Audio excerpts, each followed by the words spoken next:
Hello, today we are going to go over how to fill in blanks for Google Sheets. Excel has a very easy process for this, and Google Sheets kind of makes it a little challenging, but it's not too hard, and I want to show you how to do it.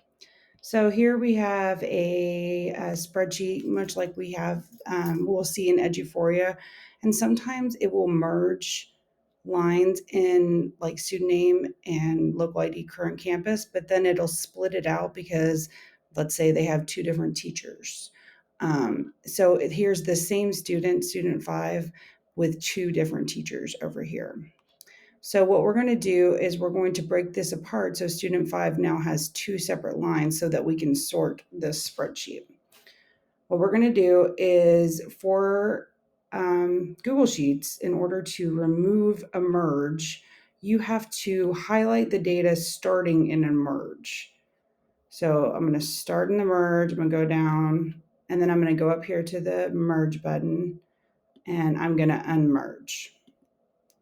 And now we've got these blank lines. Instead of me typing in this information, which is not very efficient because this could go on much longer than this, what we're going to do is put a filter on this data. So I'm going to highlight that row and put a filter. And then I'm going to filter for blanks.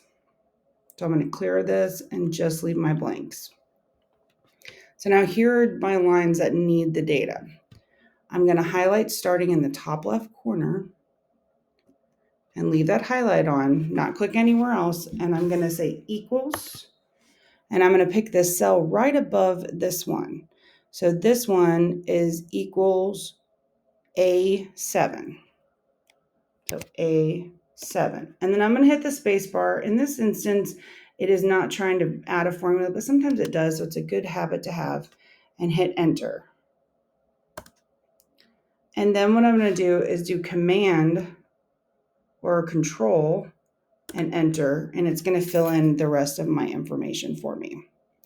And then when I take my filter away and I select all the information, now you can see student 5 is repeated twice.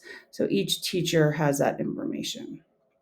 And that's how you do fill blanks on Google Sheets.